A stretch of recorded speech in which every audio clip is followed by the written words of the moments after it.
Well, just start by introducing yourself, where you're born, Okay. that kind Am of I stuff. looking at you or there? Either one. Okay. That makes me nervous. Whichever makes you most comfortable. Okay. My name is Karina Jane Newbeck. I was young. Karina Jane Young. Born June 9th, 1971. In Portland, Oregon. Okay. Where were you in the lineup of the kids? Oh, the lineup of the kids. There were 2 younger than me. So, depends on if you're talking about all 8 kids. I'm almost the caboose, but not quite. The first girl after, what, 3 boys? Well, no, Roger's after me, though. So, Counting Rob. well, Rob. Well, so you had 4 boys in a row, Yeah. Tina, then 4 boys in a row, and then me. So I guess I've been told I was kind of spoiled for a while. Hmm? So I've been told I was spoiled for a little while because I was a girl and not a boy. Ah, well, the boys My- would have told you that anyway. Yeah, my brothers tell me I was a princess. I couldn't do anything wrong. That's what they say. What are- Sorry, go ahead. No. What were some childhood memories? Childhood memories. Okay, probably my earliest childhood memory, my favorite childhood memory is of my mom reading to us at bedtime. See, I'm not going to make it through this.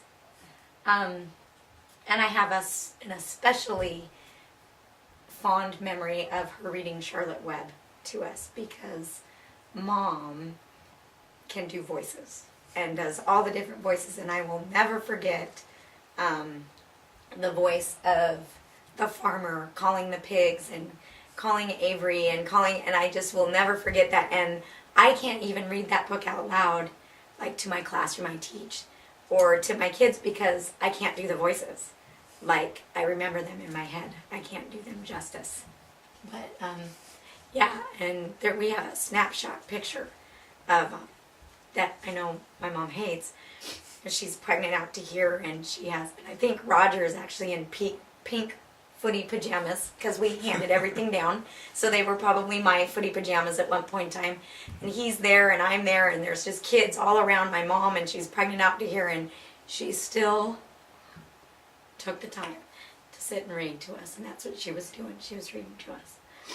So probably Charlotte's Web, and then the other book that she read to us that I have continued on and read with my son in particular is Charlie's Monument. It made a big impact on me. Let's see. What's a funny story you remember about your mom? Funny story about my mom. Funny story about my mom. One time, I was, I believe, supposed to go in and clean my bedroom. And I think my mother and I had words. And I went into my bedroom and I was cleaning things up. And I went to go hang something on my doorknob, my little play purses. And I must have mouthed off to my mother because she came barging in and she ran the door over my toe and shredded my toenail. And she doesn't think this is funny, it's horrible. But the funniest thing was sitting in the emergency room, we had to go to the emergency room to have my toenail removed.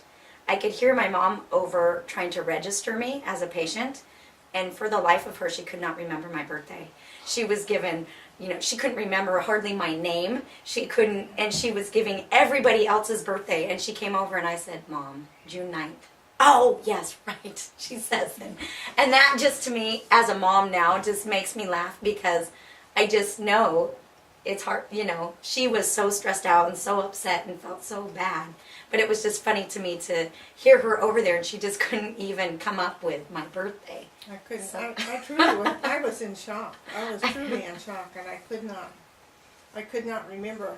I mean, I knew which kid it was, but I could not remember any information. And they kept asking me over and over, and every time I gave a different answer. Yeah. Yeah. And Yeah. that, I felt horrible about that because I lost my temper and pushed that door open and went right over her toe. I've never done anything that's so horrendous to one of my kids. Oh, but it was a total accident. It was funny.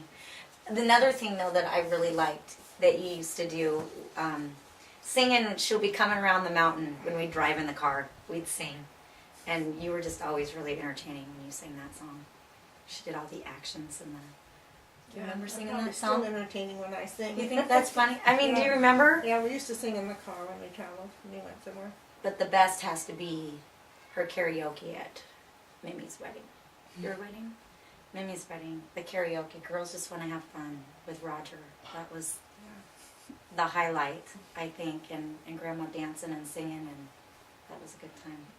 That was the best. It was in my backyard. It wasn't That at was- this neighborhood That bar. was the best. Yeah. That was great. Okay. Definitely. What were some of your chores? Chores. Oh, you've probably heard this story lots, but you have to at least know about chores at our house before you hear about what anybody does. But at our house, Saturday morning was chore day. And as you get older, Saturday morning is sleep-in day. Not for Grandma. Grandma, if you would sleep, and I had to sleep on the main floor. The boys got to sleep upstairs, but it's really hard to sleep when the vacuum cleaner's ramming into your door because she's vacuuming outside your door, and you hear the dishes clanking in the kitchen because I'm sure she's furious that she's the only one awake doing work. I think about that now, but yeah, Saturday was kind of miserable a little bit at our house because it was, you know, we wanted to play because it was our day off, and I'm sure you were thinking, good, everybody can pitch in and help, and I'm sure we weren't very much help, but I, a lot of times did the bathroom. I'd clean the bathroom. It was interesting because looking back now, I feel like, and I don't know what you think about this, but I feel like we definitely had that girl chores and boy chores. And we definitely, the boys did the outside stuff. The boys did, you know, sweep the walk, mow the lawn, do those, and sometimes even, you know, empty the garbage. And, you know, we did like the other things, the dusting and vacuuming and cleaning bathrooms. And it wasn't like every day by any means. It was like once a week. I'm sure my mom was happy if she could get work out of us once a week. But, and it was even not all day. It was a couple hours in the morning and then we were free to go. But it felt like torture. I'm sure. I'm sure it was torture for you. I just can't imagine now being a mom and thinking back, and it's just funny. And I wonder if the time he remembers if I wasn't either already working or if I wasn't working nights, 3 nights a week. Besides, so Saturday was a big day for me too. When did you work nights? I worked at a service bureau 3 nights a week. Tina babysat. I wouldn't it have might remembered been- that. Okay, you wouldn't have remembered. That's right, because You worked at Landa when I was. yeah, that's right. No, that was Lauren was the baby then. Yeah. Tina did the babysitting. That's right. So the 3 boys. That's one of my, I have to say this was one of my earliest memories, and even as an adult, it amazes me that I can remember this because I would have only been 4. But one of my earliest memories is the news that my baby sister was born, and I remember Tina Tina must have been home from college because it was in June, and Mooney was born the day after me. And I remember being able to go around and tell the neighbors and knock on the door and say, my mom had her baby and it's a little girl and it's my birthday present, it's just late because it was the day after my birthday. And I remember going around and doing that. I don't know if Tina went with me or if my older brothers went with me, but that was probably my earliest memory because I was very young. But I remember that. I also remember when Tina went off to college, when she would come home, actually Tina and Rob, whenever they came home, it was like, I don't think our older siblings know, it was like hero worship. They're home. I mean, it was always a big anticipation. I remember Tina would do my hair and sitting up in that bedroom upstairs that was hers at that time, or was hers before we all got big enough to be up there. And she had that big long stuffed snake that I always thought was really cool. And she came home and she went to BYU, so they did water drinking games. I know now as an adult that really college kids do drinking games, but and I realize now that that's what she was teaching us. And it's probably why you're like, oh, Tina, no. But she would come and teach us these games that they'd played that were clean because she went to BYU. But now knowing that that's probably what we were doing is pretending like we were drinking. And you know, trying to get her to burp loud and do things like that. That was always a lot of fun. But I remember also getting to travel to her graduation. And I got to model something that Tina Mick wore. I must have been 5 or 6, I guess, when Tina graduated. And so making that trip, I think it was because... Did you take Mimi with You us? was no. You was So a I little- couldn't have been 5 or 6. No, you were about that age. You were about that age. And Mimi stayed home, and I can't remember who I was came. going to say. Mimi and Roger stayed home, And then you just felt like you needed Yeah. to take me so Yeah. that... yeah, it was a special treat for you. And I remember I was so small. Nana and Harrison Yeah. went, and that woman kept asking me if I needed help going potty. And it just kept bugging me because I was so old and independent and no, I could do it myself. And I remember you telling me, well, you were just so little, teeny, that people thought you were really small. But I remember just being irritated. You were very, very small, but she had, when she talked, she had a very husky, whiskey tenor voice, even as a little tiny one. And now she's got a little girl that has that same voice. And it is so interesting, and people love to hear her. And there were 2 children, and I wish I had really had good recordings, and one was Spencer, because he could sing, and it was sweet, and Karina just, I mean, it was just something out of the cartoons. I mean, it was so unusual to hear this little tiny talking that way, but she did. And one story I forgot to tell on Lauren was how many times he married Jamie across the street. And then they would go over there and play house. And one day, Jamie and Lauren fed her these, I think they were castor beans or something. They had a tree in the back. We were playing house. They had a tree in the back. There was a neighbor girl across the street who, I mean, we just were always together. She was 2 years older, so she's Lauren's age. And they had a big tree in the back, and it was like, can't even explain it, but it hung it like a weeping willow almost. But we were playing house, and we found all this food we can really eat. It's really food. It's real, and we can really eat it. We don't have to pretend. And how great that was. And we just were eating them and eating them. And Jamie had a brother who was quite a bit older, and he came out on them. I just remember seeing him just come racing out. What are you doing? And he was yelling. And apparently I ate more than anybody. Either that or I was just the smallest. And so I had to go have my stomach pumped. We all had to go in. And I remember hearing my neighbor screaming. I was the smallest, so the adults were with me, even though Lauren and Jamie were also at the emergency room. I remember Jamie's mom being with me and you being with me, and then we hear just One a of the neighbors got in the other blood tree. curdling scream, and it's Jamie and Georgia saying, oh, I better go see what's going on, because they had told her they were going to stick a tube down her throat, and she started freaking out. But, yeah. I remember being at the hospital, and I remember getting a hand balloon, and I remember eating them, and I remember Steve coming, but I don't remember my stomach being pumped. I don't remember getting 7-Up afterwards and having a little puke bin to bring home, but Well, you were I don't. in the hospital. When they put you in the hospital, they put you immediately on IVs, and you were out. Here was this little bitty thing with IVs in both arms. Yes. And yeah. she was out, and I was really frightened. And then a neighbor brought in, first Lauren came, and then another neighbor brought in Jamie, Oh. and they gave him Epicat. Yeah, I remember. Do you remember that? You wouldn't remember this. I think you were still on a gurney or something. Well, I remember they asked Jamie retelling the story says, well, they said, do you want to throw up? And she said, no. And they said, well, do you want us to get Mr. Tube? And she was thinking, oh yeah, Mr. Tube sounds nice. Or something. And they bring this tube and they want to start shoving it down her throat. And she started freaking out. No! And I remember the big kids also, they both gave me a really hard time because they had to puke theirs up and I didn't have to. And so they thought that I had it much easier. It really wasn't funny, but here are these 2 kids who are little scamps, Jamie and Lauren.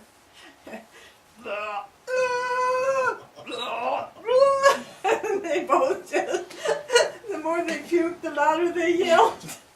I mean, it was just, it was really funny. Everybody was kind of laughing about it, but it was just, those 2 scamps and this poor little one was in there all wired up, you know. See, now you know I'm the princess. See, poor little one. Oh, That's why I think that, my brothers give me a hard time because that was something. But one thing about Karina, she had the 3 brothers that were very close in age, and she just had this determination that she was going to keep up with them. She was very small, and so to see this little one always running with these 3 boys or wanting to be with those 3 boys, and of course Spencer, of the younger 6, was always very protective. He was kind of the, in a way, kind of the father image of the 6 younger ones, and especially of Karina, and then when Minnie came. But there was the 3 boys, and then Karina, and everybody made a big fuss of her because she was so tiny and she had this husky voice, and it was so fun, and she was very physical, very active, and always has been. She's still very athletic. They used to let me play football, and we were in the front yard. I don't know. And it was Spencer and his friends, and they'd let me hike the ball. And I learned at some point in time, I must have, I don't know, hike, and then I started sitting on the ball. And I must have gotten a really good laugh the first time, because they must have just thought that was hilarious. Instead of hiking it, I just like sat on it, and they must have really laughed, because then I kept doing it, and I remember it just got to the point where Spencer was so ticked off at me. Stop it! Knock it off! But I think everybody else kind of kept laughing because they just thought it was probably cute and funny. But I remember being able, I mean, I must have been teeny, because that's all I got to do was hike the ball. But I felt so big, and I enjoyed being able to hike the ball, and I, growing up in grade school, then I remember running track with Roger and Lauren, and Roger and I used to run together all the time. We would go running for track. We had a 50-mile club, and if we'd go into school early, and if we'd run a mile or something every single day, and the kids that earned 50 miles got to go on a special trip. And Roger and I used to go run together. We ran the Starlight Parade together. On the jump rope team. On the jump rope team together. So one thing about Mom, she always really encouraged us to be part of, I was telling Jim this is really funny.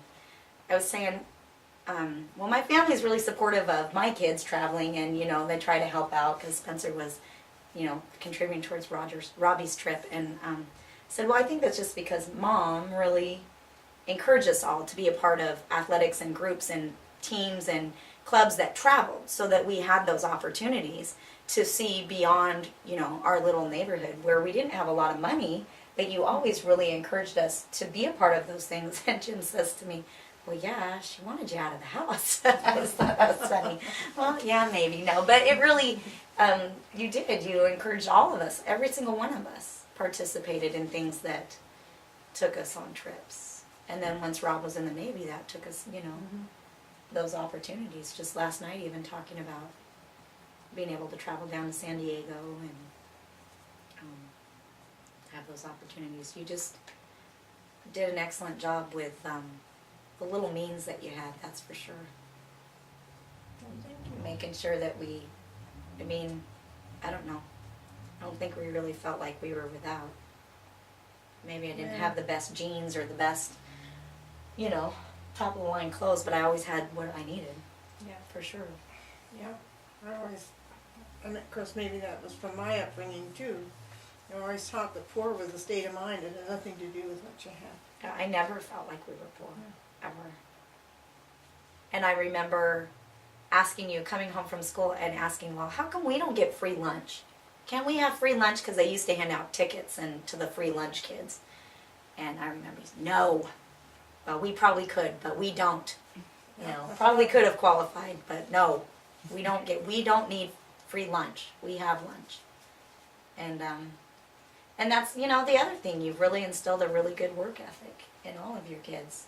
Every one of we you. all work hard. Every one of you are good workers.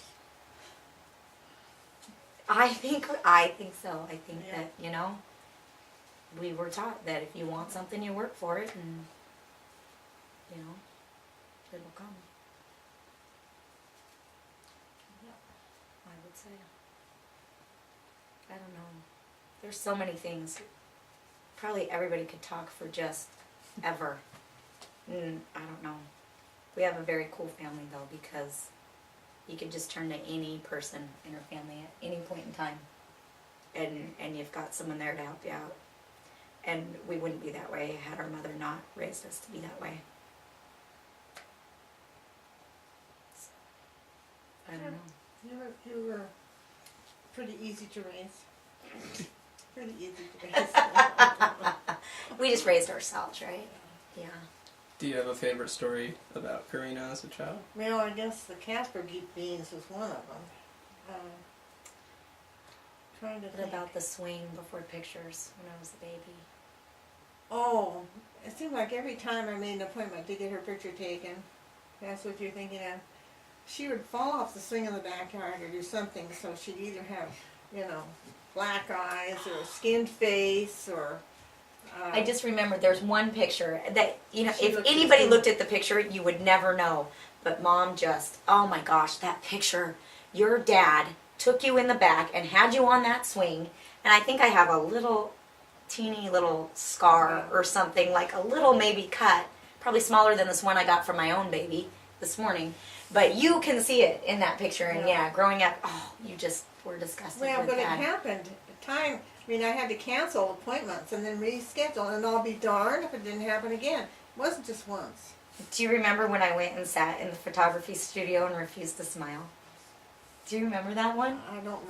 Most of my kids, I'm sure. No, I have a picture. I seriously, I Oh, have that a one, you look picture so serious where I and so am very sad. serious, and I remember to this day sitting up there and the photographer back there with every toy he could possibly think of, dancing, and I don't know what my deal was, but I remember thinking, I'm not smiling.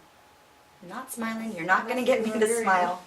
But I do. I have one of those pictures, and I do remember just being in there forever. But I remember getting a call at work one afternoon saying, Karina has a broken wrist. Lauren. Lauren, and he kept giving her pushes. Was it on a rope? No. There's a kind of foresty area behind our house and a park, but we call it the woods, and fir trees back there. And one day, Lauren discovered a limb that they could reach, and they could pull it back and let go of it, and it would fling up like a slingshot. And then we discovered we could put people on it and pull it back and fling it up, and it gives you a little ride. And then, and kids were coming and going, and we were doing this, taking turns, and then more kids came, and they were seeing, how far back can we pull it and really get people flying? And then it was, Karina, you're the smallest one. You get on there, you'll go the highest. And they had all these kids, and they pulled it way back, and all I remember is them saying 1, 2, 3, and next thing I remembered, I was on the ground. So, obviously really flew. And then next thing I remember is just laying there. I even remember my ski coat. It was my yellow orangey ski jacket. It was really cool that I had this neat, because the sleeves zipped, here. But I remember laying down and Lauren coming over, and he must have just been in fear for his life, because obviously it's not the first time he'd hurt me. And he comes over, get up, you're okay.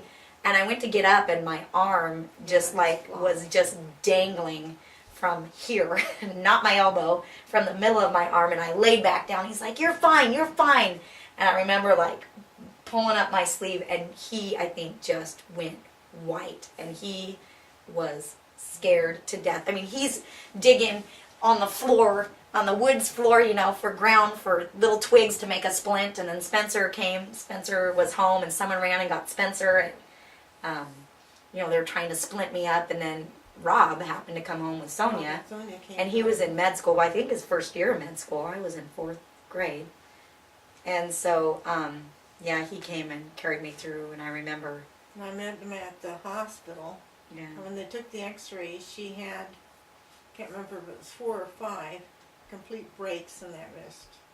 It was as broken as it could be without it being a compound fracture. And it was a miracle. It wasn't. It was See, that hand is smaller than the other because it never developed totally. Because of that. And because we didn't have insurance. You had just started your job. I had just started my job, and couldn't keep her in the hospital, so they put a cast on it, and they never put a cast right after it's broken because it always swells. And they put a cast on it, and I took her home, and we were up all night, and she suffered so with that, and I suffered so because, you can't take the pain from one of your children. You would if you could, but I couldn't, and she just really suffered with that. And I thought about that when I was up all night with Brianna after her surgery. I remembered you talking about my broken arm and how horrible that night was, and that's exactly how I felt with Bri. And she later had a back injury, and it was misdiagnosed. And after she'd gone to therapy and all kinds of things for 6 months at Kaiser, then at Christmas break, she was at rally practice. They call me at work and say, "Where's your daughter? She's not at home." I said, "Well, she's at rally practice." And I said, "Well, you go get her. We don't want her there. We have to bring her right in because she has what is Stress fractures. stress fractures in her spine, and that she shouldn't be doing any of that." I played soccer. I Yeah. did cheerleading. And so it kind of did nerve damage, I think, in her spine. I always felt badly about that, but it was a misdiagnosis. And you were really out. Huh? Yeah. Then I got to be out of school for like a month. Yeah. Yeah. But I don't know. They did the bone scan. They said it healed, but sometimes it feels like it never healed. Well, like it just never They is. can't always see nerve damage. Yeah. I didn't know it was misdiagnosed. I just remembered they couldn't figure it out. And I just thought, am I crazy? I know it hurts. And then I started thinking, does everybody have this kind of pain? Does it just always hurt to sit all the time? Like, see, I can feel it right now, sitting in this stupid chair. But I remember just starting to think, man, I'm going crazy. Or am I just really? Because you used to tell me when I was little, you're a hypochondriac. You've always got something hurting. I did. Yeah, because I think I used to whine and complain a lot. Girls do. Yeah. So you would say you need to not do that so much. People are going to think you're a hypochondriac, because something's off. So I started to really wonder, am I crazy? Or, maybe everybody has this much pain all the time and they just deal with it. Maybe I'm just a wimp. So I didn't realize, I just thought they couldn't find anything. No, it was misdiagnosed. They did the bone scan. Yeah, well, because they x-rayed the wrong part of my back, first of all. They x-rayed the upper part of my back and it was in the lower back. Mm-hmm. Then they gave me an MRI, and then with the bone scan they found it. Mm-hmm. Kaiser. Well, Kaiser would kill you. She's a tough little thing. I get that from my mom. Cure you or kill you. Yeah, I think I get a lot of that from you. You think so? I think so. Hmm. Yeah, 'cause what were you saying to me the other day? Something about I picked the hard way a lot in life. Well, your choices have been picking the hard Yeah. choices. And I kind of, you said I was a glutton for punishment, I think, sometimes with my choices. That's a And good- I think that you could probably say the same about you. Probably. They say nice things too, though. Yeah, Oh. yeah, I don't know. we're a little bit low on time. Okay. But do you have any closing remarks? I don't know, anything else you wanted to make sure you got in? I don't know. Oh, she always got to be the queen of Rose Festival Oh, parade on Salmon Street. it was the 4th of July parade. We had a 4th of July parade every year. Yeah. Now he's got to be the queen, and that just made Jamie Thomas mad. See, I think I was little and the first girl after a lot of boys, and I think I probably did get some special treatment there. Don't tell my brothers, because I don't ever admit it. No, I just really don't think Mom could have done a better job. I just think, we have the best family anybody could have ever asked for. I just don't ever once regret being a part of the family that I'm a part of. We had some good things going for us. We were close to schools. We had good neighbors. Oh, yeah. We have great memories. And like I said, if you ever need anybody, it's a phone call away. And that's it. And we're just there when we need to be.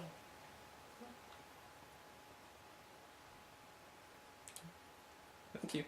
Thank you. Great.